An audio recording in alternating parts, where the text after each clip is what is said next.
Do you remember the moment you realized that the world had changed? Let me tell you a quick little story that has nothing and everything to do with the future of our world and how you fit into it. In 1917, the United States faced a huge problem. They were working hard to compete in the industrialized economy, and there was a shortage. Not a shortage of oil or coal or other natural resources, a shortage of people, specifically obedient factory workers. The solution to this economic dilemma? It was an experiment of sorts. It hadn't been done before, until someone thought of it. Mandatory public school. Unfortunately, the initial purpose of the United States public school system was not to inspire children or generate scholars. And it wasn't created for dreamers, people who color outside the lines, break the rules, and challenge the status quo. The public school system of the early 1900s was invented to create a nation full of adults who would obediently do their jobs in the factory assembly lines. Teaching kids to sit in straight rows and scheduling the entire day with the ringing of bells wasn't by chance. Punishing those who didn't conform was purposeful. These were the skills they would need to join the labor force. Intentional or not, this early method of turning dreamers into workers was an investment in the nation's economic future. And it worked. This then led to several generations of productive, fully employed workers. But it isn't working anymore. Why? Our economy has changed. We don't live in an industrialized economy anymore. We live in a connected economy. Right now, there are more users on Facebook than there were people on the planet 200 years ago. Technology has made it possible for us to connect with people, ideas, and information from anywhere in the world instantaneously. And as a result, our economies have expanded from localized towns and communities to the entire world. We have globalized trade in nearly every way. In the past, the obedient, do-what-you're-told without question people were rewarded for working hard and putting their dreams aside in order to toe the line. They were given well-paying jobs that led to long-term careers. They were guaranteed pensions, benefits, and the promise that they would always be taken care of. And they were. But that promise is gone for most of us today. Even if you have a white-collar job, the majority of white-collar workers are still working in a factory.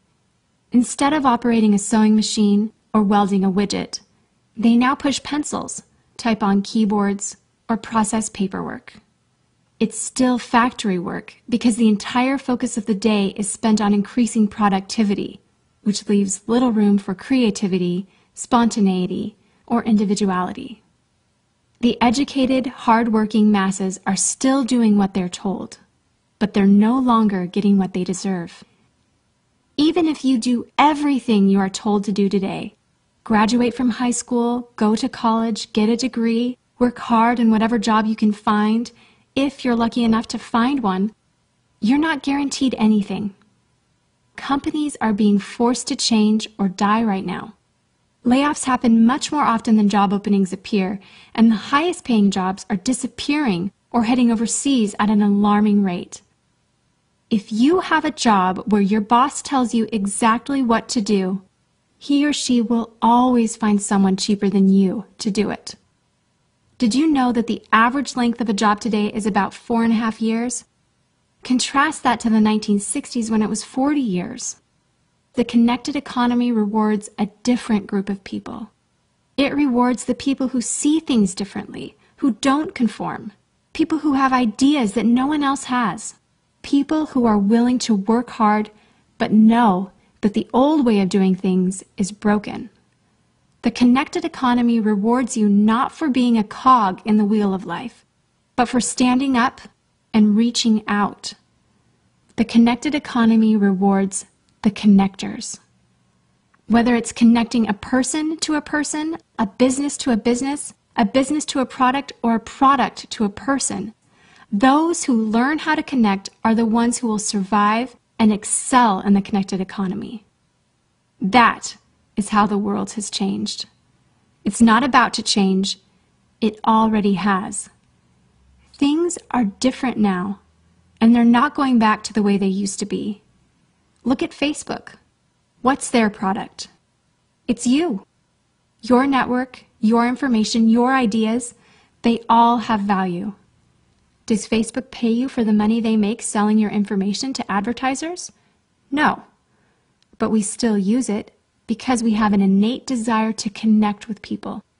In fact, neuroscientists have found that we are actually hardwired to connect with each other. Some people know how to leverage this innate ability in today's economy, but most don't.